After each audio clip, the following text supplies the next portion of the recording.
All right. In the meantime, I will keep my eye on the chat pod in case those questions start coming in. And I will now give you our State Director, Anson Green. All right, everybody, welcome. I'm getting my screen situated here. Let's see here, share content. And let's see here.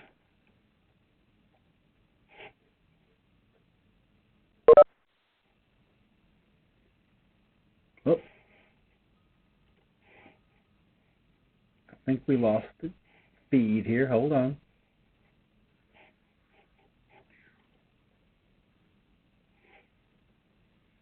I can see your screen, Anson. You can? Okay, yes. I lost the controls here. As soon as I clicked on it, I lost controls. Let's see. Here we go. Hold on. Okay. And Marie, any ideas? Okay, Anson, can you see the controls at the bottom there, at the bottom of the screen? Go down to the bottom of your screen. He is the presenter, right, Krista? Yep. Did you make Anson the presenter? Yes. Okay, he is the presenter. Anson, do you have that floating panel down at the bottom? Okay, now I can see the controls. Okay, go ahead and okay. You lost what? I had lost the viewer. Okay. All right. Well, welcome, everybody. You guys can see me and I can see you, and I'm happy to hear that we are a record-breaking webinar here with 109, was it? Is it grown since then, Krista? Maybe so. I'm happy to do this first teacher-based webinar to kind of get some really vital information out on measurable skills gain. As many of y'all know, I started in adult education and literacy as a teacher back in 1995 and have been in the field ever since, and the teachers we have out there are our most valuable resource. So this is something I really want to make a regular occurrence so that I can help be a resource to you in the classroom and provide direct information, but most importantly, answer your questions. So we have a lot of people on the call. We have a chat open there, and I would be very happy to be sharing information here as we go through the webinar on things that I mentioned. Okay. So today we're going to talk about measurable skills gains, and this is really the core performance measure that you guys as teachers are going to impact. This is learning during participation of students in the classroom. If you've been around in adult education for a while, it used to be known as educational functioning level gains. In WIOA, our new federal law, it was broadened to more of a wider variety of gains, and the ones they gave them an umbrella term as measurable skills gain. So I'm going to go through those and really dig into those, and then we actually are planning a second December Tuesday with teachers event where I'm going to go into even more detail on some of these. So you'll get a lot of your initial questions answered today, but then we're going to do a deeper dive in December. I'm also going to talk about something called the planned MSG, and that is a very incredibly important piece of planning that we really want programs to be using as they onboard students during orientation and during their first hours of participation in adult education literacy. And I'm going to talk about this planned MSG model to begin things off with.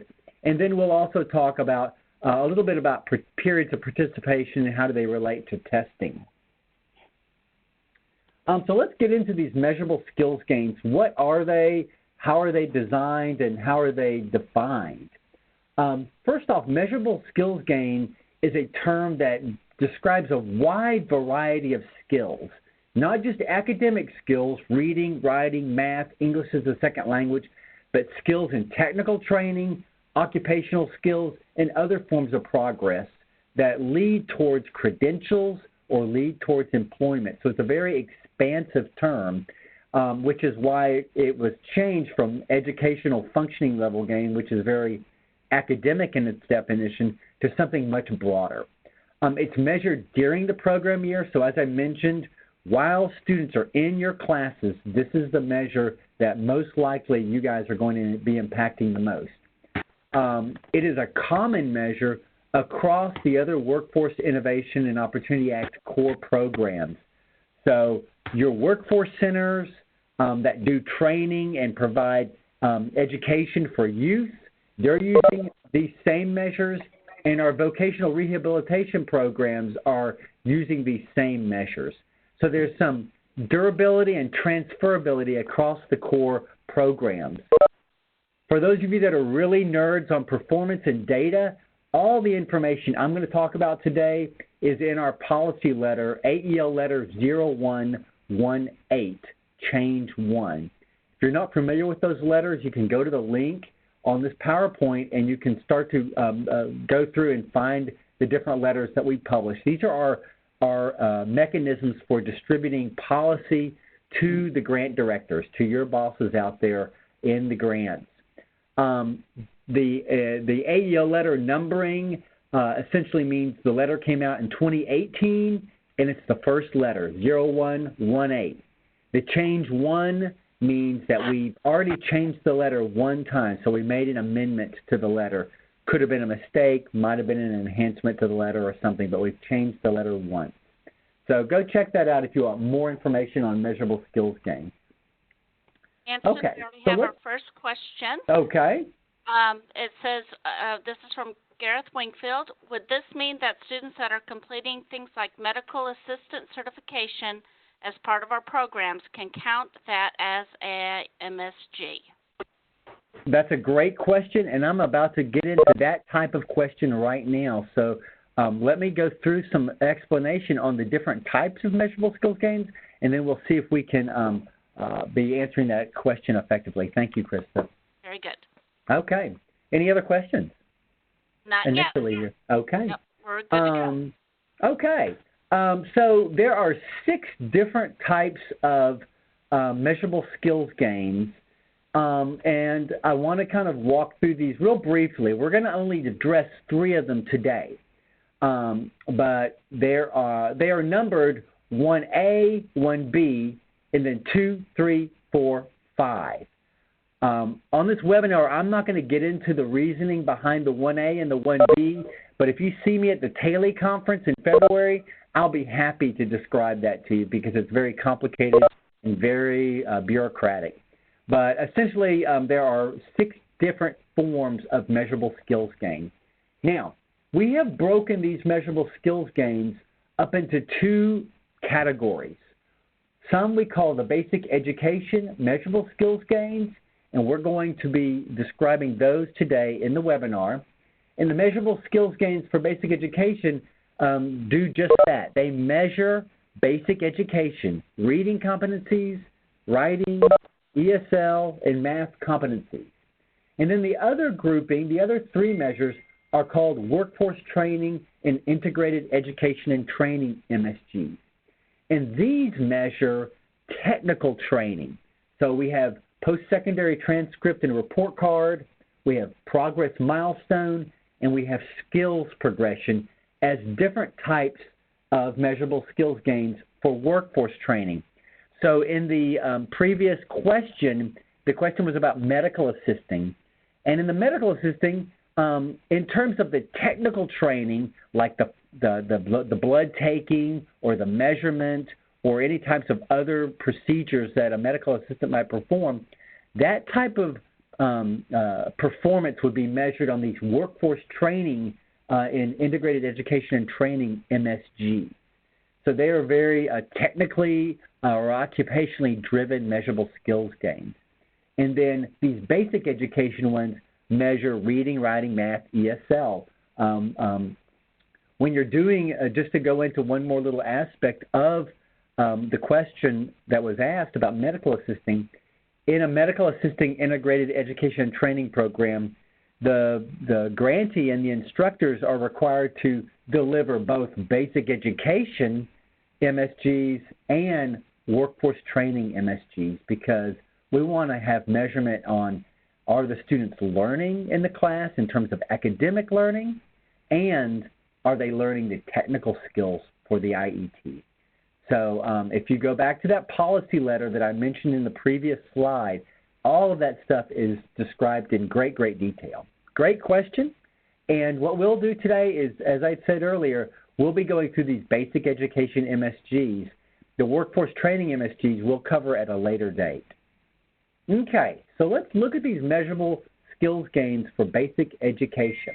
We have type 1A called the achievement of a pre-post test, and this is the measurable skills gain that we are most familiar with.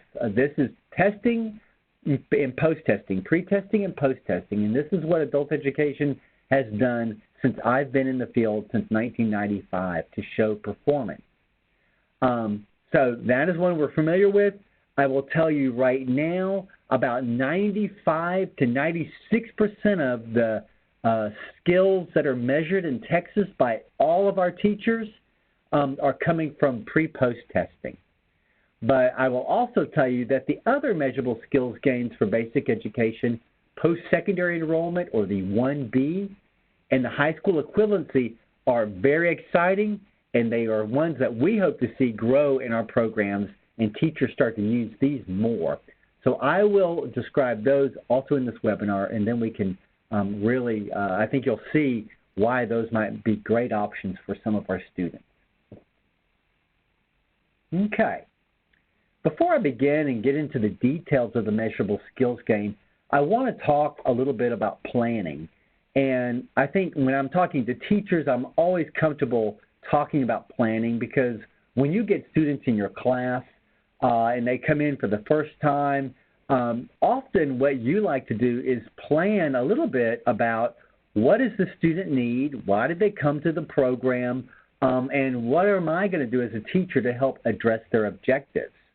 You also are very good at planning because you have to plan a day or an hour of instruction every day or every day that you teach, and so there's a lot of planning involved. Well, I have this idea, too, that when we're onboarding new students, and when I say onboarding, I mean students that are coming to you for the first time to the program. They're coming in looking to see what the program has to offer. They may come in and do an orientation or an information session. They'll do their assessments, and there's a lot of upfront preparation. I'm a firm believer that one of the things up front that you want to start doing as a program, and maybe you would have a role in this as a teacher in the program, is starting to forecast at the very beginning what might be the best MSG for this student when they enter the program. And the reason I say that is if you go back to these MSGs, you have three different options. Well, imagine that you've got 22 students in your class, and it's a busy day, and you're planning individualized and group instruction for all these students. And as you go through your period of instruction, and then you start getting down towards a time when you want to start showing achievement of what you've been teaching and what students have been learning, you've got to find an avenue that is the best way to show what students have learned. Now, we often would just say, well, we'll give them a post-test. But sometimes that might not be the best option for students. Maybe the student's goal really isn't to come into your program and get a gain and take a post-test. Maybe they want to go to college, or maybe their goal is to sign up and go take their high school equivalency test and go get a GED or HiSET test. And that's what their real goal is. And so if you knew that from the very beginning, and you knew that as you were providing instruction, that might really change which of these three options that you want to use to show student performance. You don't always have to post-test them. These other two measurable skills gain, Type 1B, post-secondary enrollment, and Type 2, high school equivalency achievement, give you, the instructor, some different options to show performance beyond post-testing. And that's very, very exciting to me. But that means planning up front becomes very, very critical for the program and for you as teachers. So when I think about this dynamic of how am I going to determine what measurable skills gain option I'm going to pick. I really see that we have some constraints because we want to make sure that we are doing the best thing we can to get performance for our program. And often we just kind of default in our thinking, well, we'll just give everybody a post-test. But that's a lot of wasted post-tests, possibly, because there may be some other types of avenues that you can show to show performance. So you've got these multiple options, and you need a way to kind of discern those as early as possible, because you can't wait till the end of the semester, for example, and then decide, does this student need a type 1A MSG or a type 1B or a type 2? How am I going to decide? If you plan that up front, you might have a better opportunity to kind of guide yourself and your program as you move forward in performance. And I'm going to show you what that looks like in the opportunity. But the opportunity for us is really upfront forecasting, so we're not wasting the student's time with unnecessary testing, and that you're finding the best way to show success. So this planned MSG is kind of what you would do in the initial comprehensive assessment at the very beginning of a student's time in your program. It's the most likely MSG that the program, or maybe you or the person that's doing the onboarding during orientation, that they think this student will get as a measurable skills gain. I say most likely because it might change, but what you're doing at the very beginning is making a good guess, because that'll at least give you some sort of schematic moving forward about in your classroom. Because wouldn't it be nice if you had 22 students to know, well, these 10 students are going to definitely benefit most from giving a post-test. But these 5, they're on a fast track, and they want to go to college, in the next semester. And going to college is their next goal. And they don't want to come in and take a post-test. They want to go take the TSIA test and get on with their lives and enter college. And so that would be another group where you could get performance by them entering post-secondary, and we'll talk about that measure in a second. And then maybe you have another 7 students, and they're darn well ready to go get their high school equivalency, and that's what their goal is. They want to go take the HiSET test or the GED. They don't necessarily want to come back to you and take a TABE test. But would it be nice to know those different categories of students before you begin your instruction and before the semester begins, or during the very initial phases, and then as you get towards the end of the semester, you feel a little bit better about where people are going to go and how you're going to get performance on them. So let's talk about and look through this process of what we're talking about with the planned MSG. And I'll stop there. Any questions, Krista? No questions, but there Okay. was one comment about that the post-secondary enrollment option is a great MSG for ATB. I'm assuming that's ability to benefit students. Excellent. Yes, it is. That is an excellent option for anyone looking to go to community college or looking to go to any type of training, actually. So let's look at what I've done here is outline kind of the common student progress across the life cycle that they spend with you in your program. So there's a phase where you get connected to the student. They come to your program for the first time. They want to do something big in their life. They want to achieve something. They want to get a new job and they need more skills, or they want to finish their high school and they want to get a high school equivalency, or they want to go to college. All kinds of things bring students to our program. So that's the connection phase. Then we have this entry phase where we test them and we talk to them and we identify what their goals are and we do a plan with them. And then we put them in class and we do some sort of progress. They're learning. They may be in a high school equivalency prep class or an ESL class or an IET class. And then in some way they complete. They either complete the program and leave, or they complete your phase of the program and then move into another phase of adult education literacy.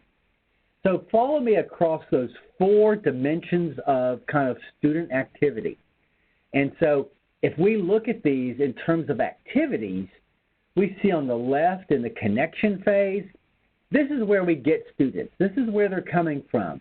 Some come from workforce centers. Some some may be leaving college developmental ed and coming to get the same service through adult ed for free. Some get referred from nonprofits, from libraries, vocational rehabilitation, and some just show up because they've seen your program in the neighborhood for years, and now they're making the decision to come back to school. Then in this entry phase, we do some sort of intake. And in that intake, we're collecting all kinds of information, and we're doing goal setting, and we're doing a career plan, an ITech plan. We're doing some digital literacy prep, computer literacy, keyboarding. We're getting them ready. And then they go into a progress phase where we're doing our training or doing our education, some sort of services, and then they go into the completion phase, which is next steps. Maybe they're going to get that job they've always dreamed of, or maybe they wanted to go get a credential and get their high school equivalency, or maybe they'll just stay in the program and keep on learning. So as we go through those different cycles, I'm sorry, we have a question before you move on. Sure. This question is, don't you have to post-test before 150 days? Can you really skip post-testing?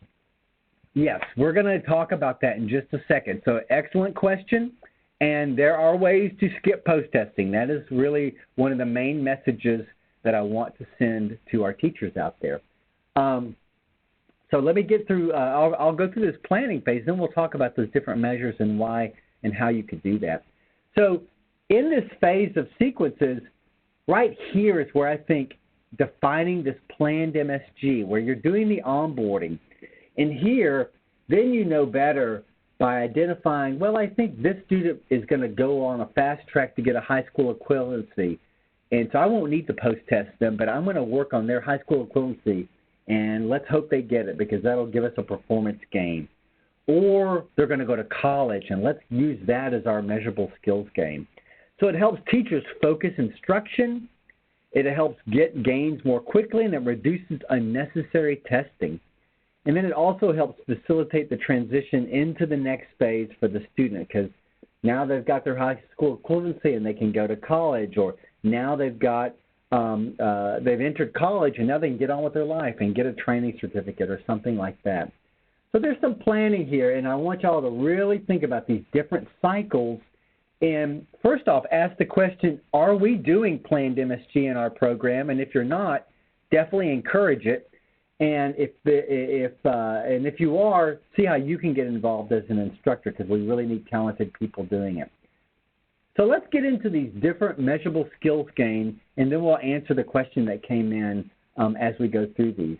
So the first one is the one we know most, and that's the achievement of a pre-post test, or the Type 1A MSG. And this one is the achievement of going up one educational functioning level during instruction. So we're very familiar with this one. Some details on it. It's measured during the program year. It is comparing a pre-test and a post-test. And all of those tests, I think we're all familiar, are the ones that are approved in our assessment guide. So that's the Best Literacy, the Best Plus, the TABE 1112, the CASA series, those tests. Some details that are very important to keep in mind are, first, the domain of significance is gone. So for many years, if you've been in the program, we only were measuring, and this was our federal requirement, gains based on the student's lowest domain. Well, now under WIOA, we've really been able to open up the opportunity. So now students can get gains at any domain, not just the DOS, not just the domain of significance. And so if their lowest score is language, but they score high in math, you could get a gain in math now versus the old days where you would only be measuring on that lowest domain. So that's still a big misunderstanding out there, and I think a lot of people still focus on the DOS, but a domain can be achieved at any level now and in any competency. Minimum hours are still measured on those pre-post tests. So if you're testing, each of those tests has a minimum hour requirement, and we still adhere to those and manage those against our grant recipients and get onto them if they start testing too early, unless they have exemptions, which I can talk about right now. So if you have a student that's on a fast track, and you think they're going to make a gain earlier than the minimum hours, you can do that if you provide a justification. So the justifications are some sort of written response to the fact that it says the student is making gains more quickly, and I've been doing some monitoring class, and I know they're going to make a gain earlier. You could test early. If you think the student's going to leave and they say, hey, my husband's getting deployed and I'm going to have to quit the program, well, make sure you give them a test, and you can test them early then. If you've been giving some high school equivalency prep tests and you think they're ready to go take that test, you can go send them to go get their high school equivalency because you don't think they're going to come back and take a post test. And for those of you that work in employer-based programs, sometimes the employer says, hey, we're not going to be able to go 60 hours in this work-based program at a business. We can only give you 30 hours. You could use that shortened time frame as an exemption or a justification for early testing if it was a workplace literacy program. So those things you should always run by your coordinator and work with your coordinator or your director, but there are some options to testing early. Anytime you do that, you got to make sure you're documenting that because it needs to go in the student's file in case your program gets monitored, and our monitors look for those types of justifications. We also have exemptions from testing in all domains.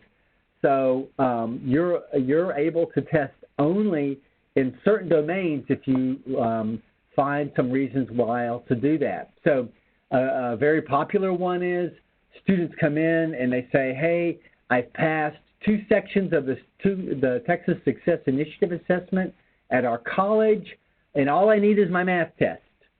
Well, if that's the case, then you can give them a math test, and you don't have to give them the other competencies there, the other content domain tests.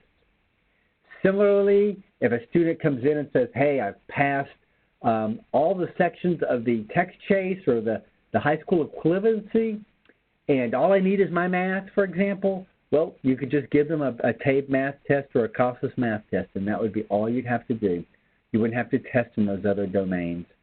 Also for IETs, there are some IETs where math isn't a relevant competency. For example, I always think of CNA. There's not a lot of math involved in CNA. You wouldn't have to give a math test in CNA because you can make the case that reading or language, if it was an ESL program with an IET that was in CNA, you would only have to give an ESL test for language or perhaps a literacy test for reading.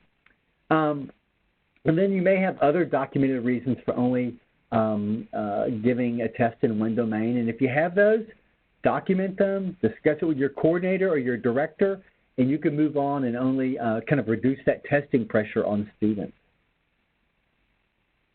Okay, and as always, you got to document those exceptions in the student file. So as a teacher, don't just start doing this stuff unless you have written documentation that can be included in the student file. You'll get your grant director kind of cranky with you if you start doing that without documentation. Okay, let's move on to the next MSG. This is one I'm very excited about. It's post-secondary enrollment. And this is one of those, as the question was, the person was asking the question about testing in the 150 hours. If you have a student that's going to college or going to training, it doesn't have to be a college, it could be any type of training, them entering the training can count as a post-secondary enrollment measurable skills gain. So let's look at that one here. It's number 2. So this one is enrollment in post-secondary education or training that leads to a credential, and it has to happen after the student exits the program, but within the program year. So this one is very attractive, but it's got some things you have to pay attention to. So I always think of this criteria very specifically when I look at it, and I ask myself, did the student enroll in post-secondary education or training, and did they do it after they exit, and did they do it within the program year? So those three things have to happen for you to get a credit for a measurable skills gain for a student entering post-secondary. It's probably best described in an image. So let's look at this one. Here you have a student. They started class in their period of participation July 30th, and they went for a while there, and then they exited. And when I say exit, that means there is no more service for 90 days. So they don't come to class. They're not doing distance learning proxy hours. They have left. So that's when I say exit. Think about that term, and then think about that as we look into how this post-secondary enrollment measure works. So here's an example. A student has a period of participation. They exit, and then they enter post-secondary education or training. So there's no more AEL going on. They're at the community college or they're at the training provider, and they're getting a training activity, and they're no longer in your program. So look here. The student, remember the three criteria. Did they enter post-secondary education and training? Yes. Did they do it within the program year? Yes. See, the program year ends June 30th, and then the new program year starts July 1st. So they entered that post-secondary, the dark blue area, in prior to the beginning of the program year, and the student has exited. They no longer are in adult education. And notice they exited, it takes 90 days, but they were already in the training program, which is fine, but there's no AEL service, and so that exit day reverts back. So that's a really attractive measure, and you don't have to give a student a post-test if they are going to college or going to a training program. So that really reduces the burden, because you know how it is. If a student goes to college and they sign up, that's all their focus is. And you can call them up and you can beg them, but they're not going to come back and take that post-test most likely unless they really love you, which they probably do. But they're going to be really focused on going to college. And that's not something you have to worry about, because as long as you document that they've entered post-secondary training, you've got your credit there for measurable skills gain. And we've talked to your grant directors and your coordinators a lot for the last 2 years about these measures. So this isn't the first time anybody's hearing this, but it might be the first time you're hearing it. And I really want you to start thinking about this so that you can start utilizing these. Okay, Anson, we have two Yeah. questions. Super. Actually, we have more than two. So does the 1B include externships? So if it's an externship as part of a training program, yes. So they would have to exit adult ed, and then that would be an externship that would start, I guess, initiate a training program. But yes, an externship, as long as it's part of the training curriculum, could count. Okay.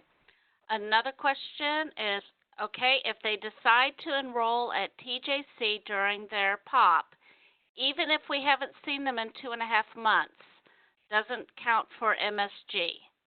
So what would we have to do then? Go for a 1A MSG? So if they are still enrolled, it doesn't sound like they're still enrolled in 2.5 months. I mean, I guess that's not 90 days.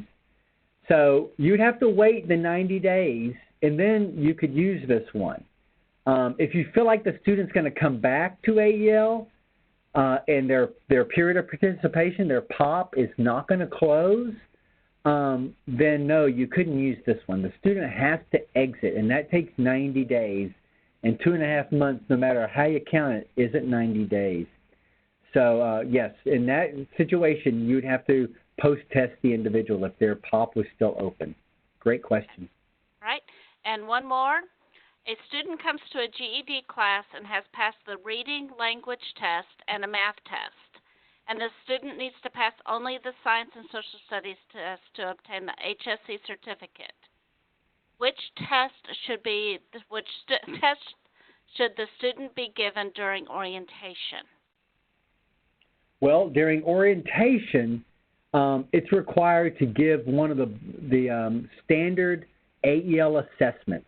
So all students have to be deemed eligible by being given a basic education assessment tool. So that's a TABE, a CASAS, a BEST Plus, BEST Literacy.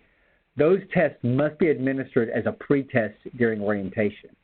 These measurable skills gains we're talking about are what you would be doing after the pre-test and to show performance.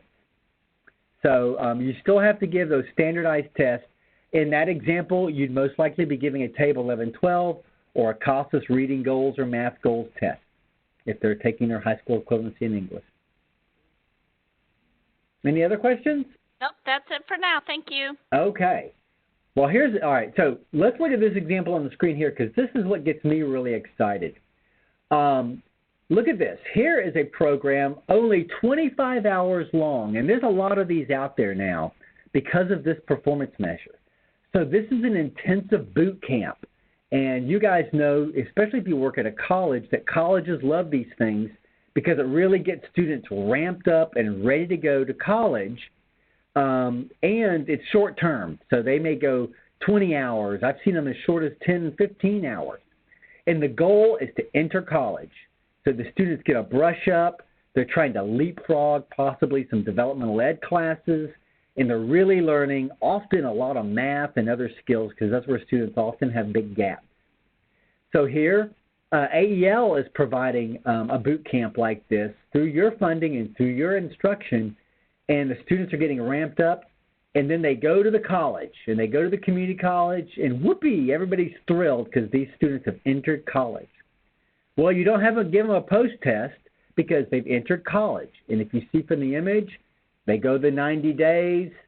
The exit date is retroactive back to their last day of the boot camp, and they've done that all during the program year. So remember, what are the three areas? They have to enter post-secondary, they have to exit, and they have to enter in the program year.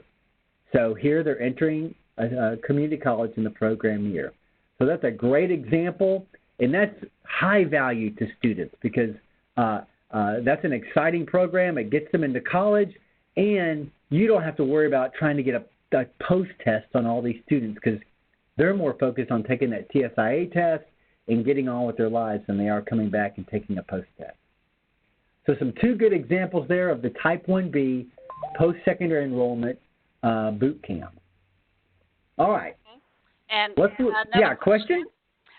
Is there a 10% cap on justifications per program?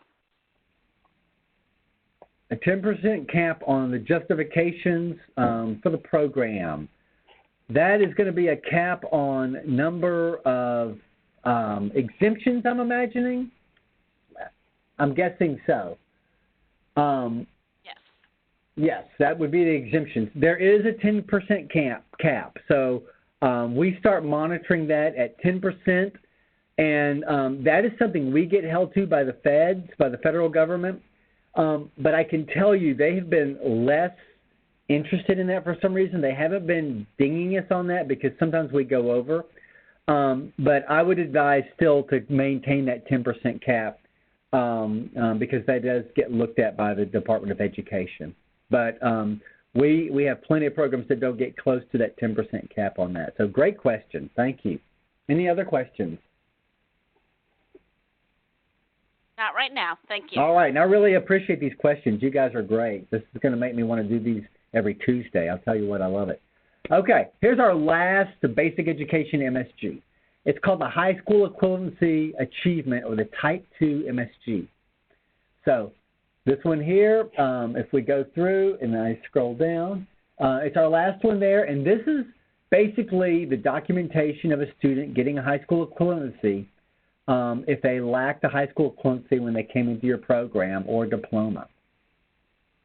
So this one must be documented attainment of a recognized high school equivalency credential.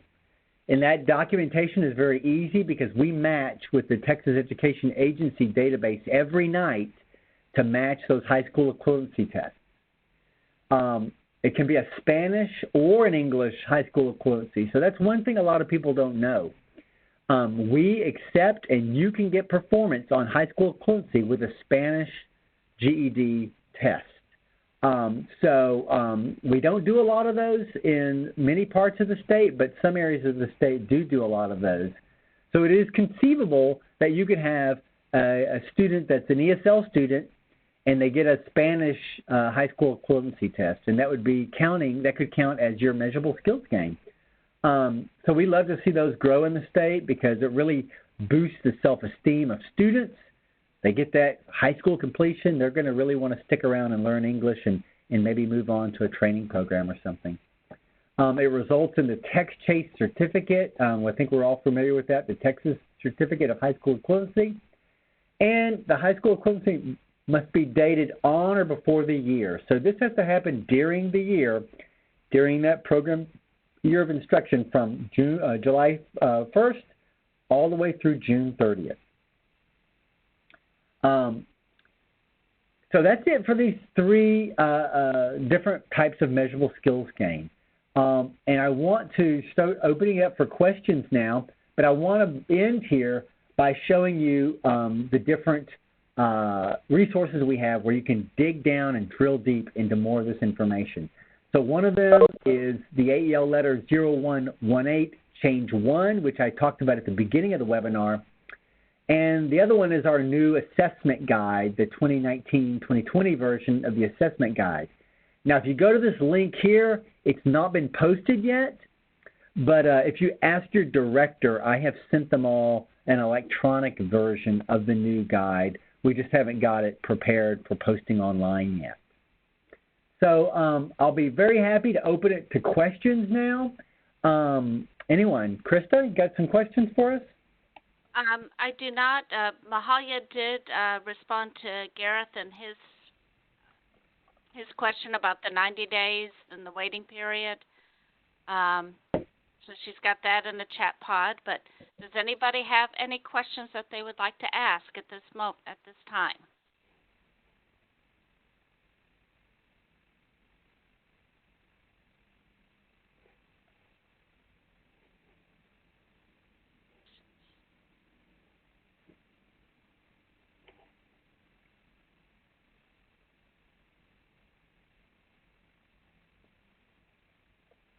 Not seeing anything coming in. Okay. I'm seeing some nice comments coming in. Thank you, Gareth. Let's see. What was Gareth's question here? You want to read it to me, Krista? I had a student who did not get their GED, enrolled in college, and then came back to get the GED in the middle of the semester, which is admittedly a probably rare occurrence, but still had me wondering. Yeah, well, that I don't know how rare that would be, but, we see a lot of strange things happen in AEL in terms of student behavior. Sometimes they go to college and then they have to come back because they really don't want to get saddled with debt and developmental education, and there are other reasons. In that situation, the way I understand it, there could be a gain there if the student was gone more than 90 days and exited. If not, they've kind of re-enrolled and opened their POP. Any other questions coming in? Yes. How are we doing as a state on MSGs? We did pretty good last year. I think we can do a lot better, and I think, our performance went down last year from the previous year, but Mahalia and I have been looking at that, and we think a lot of that is because our providers are getting better at putting some of the data in. So we're getting closer to what is probably actual performance. But I can tell you we have a ways to go. And I think compared to other states, we are not doing as well as many other states. And this year, and I've talked to your directors and coordinators about this, I really want to start focusing more on academics and measurable skills gains. And I know you teachers are doing very, very good at this stuff, but I think a lot of what we're seeing in performance is getting used to some of these new performance measures. There's been a lot of things thrown on our programs since WIOA passed in terms of changes, and I think the performance is going to get better as we adjust to these new performance measures, to things like periods of participation. And probably one of the biggest challenges we have is the data system teams still doesn't calculate a lot of these things perfectly. So it's even hard for local programs to see how they're doing on a day-to-day basis.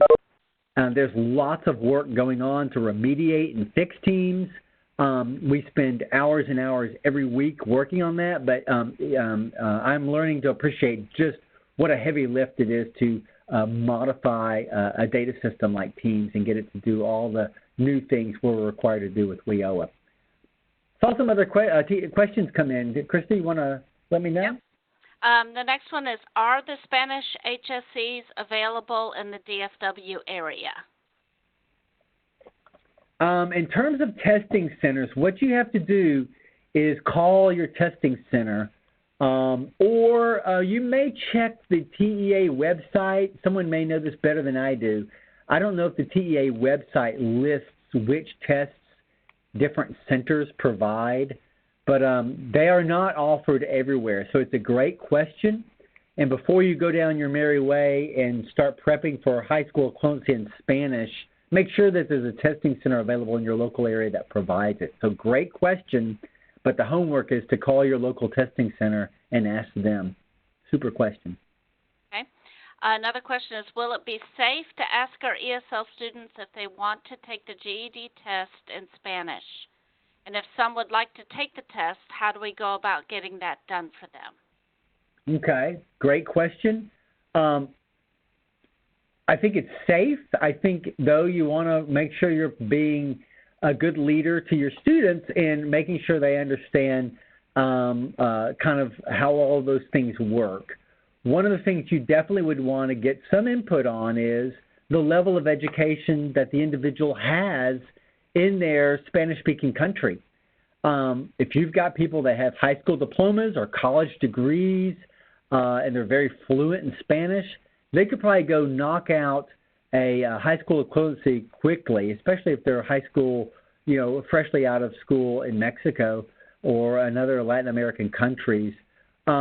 There are preparation materials available in Spanish. And then I also know that our friends in certain areas of the state, I always think of El Paso, they've got lots of experience doing Spanish language, high school equivalency. So I think one of the things to do would either write me or write your director and see if you can get a connection out in El Paso or maybe some other areas to kind of learn a little bit more about how they design the program and all those other aspects. The one thing I would say about Spanish GED is while we can count that for performance, we always want to be providing ESL. So one message I am not sending on this webinar is just teach to the Spanish high school equivalency test. In this economy and with our employers and with growth in skills and wages, English is a paramount skill. We've got to have and build that into our students. So helping them with a high school equivalency really helps unlock things for them in their future. Even if it's in Spanish, they can apply for jobs. They can apply and get Pell Grants with the Spanish GED. But you definitely want to keep the English on the front burner. And I know the El Paso programs do a great job of kind of migrating or integrating ESL with some Spanish language high school preparation content. So that model's out there. Other questions?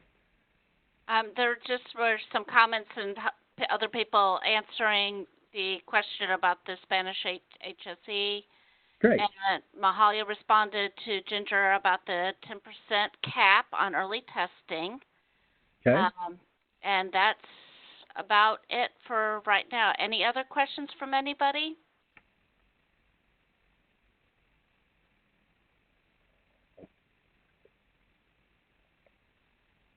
Everybody's saving time to go eat lunch. Right.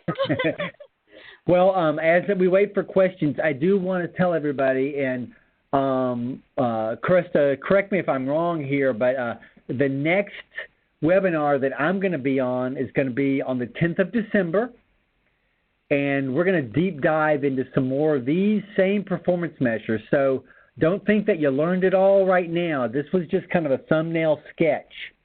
So we're going to kind of dig down into some of the other details and show you some more examples that you can apply to your day-to-day practice on December 10th. I wish I could do it earlier, but my whole November is just booked up on Tuesdays. But we really appreciate this. The teachers are what make this program happen. And if we didn't have those great teachers out there, I wouldn't have a job, Krista wouldn't have a job, and we wouldn't have a great program behind it. So you guys are the backbone, and we are real happy with the work we do out there. And I'm not kidding. If you're at Taylor this year, because I'm going to be there, come up and talk to me, because I love talking to teachers. And my job is to really serve you. I want to be the best director. I want to know what you need. And, you know, I talk to your bosses, the directors and coordinators, quite a bit, and I love them to death. But I really want to get down to the teachers and talk to you guys and find out what you need, because I know sometimes there's a disconnect. And if you want to grow in this field, if you're a teacher and you're saying, man, I kind of like this work, and I want to kind of grow in my career, come and talk to me, because we're always trying to grow people in our field, and that's how I made it through the ranks, and that's the way that we'd really like to grow people. So any other questions come in, Krista? They have not, just a lot of very nice comments. Good information, great job. Truly enjoyed your presentation. Okay. So everything's good. I have put a link, thank you, Deb, in the chat pod for you to respond to for future topics that you might want to see on Tuesdays with Teachers, so that we can keep this going and get the good info out. Then another thing that I needed to make sure is that, yes, this will be available on the portal as soon as we get it accessible. It is available for credit.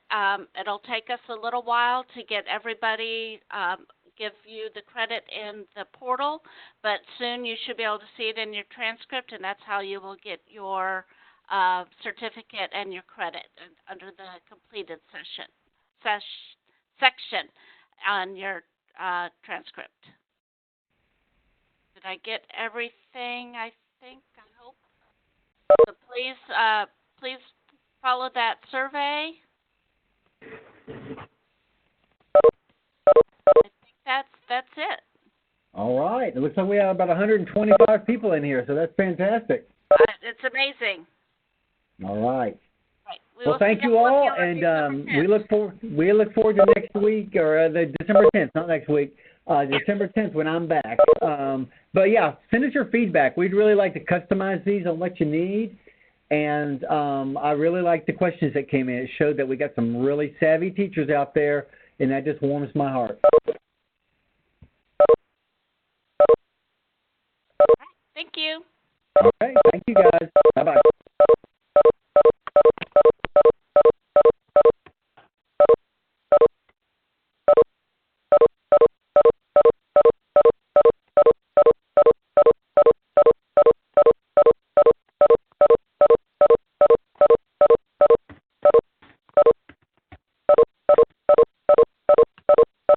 Don't forget to stop the recording.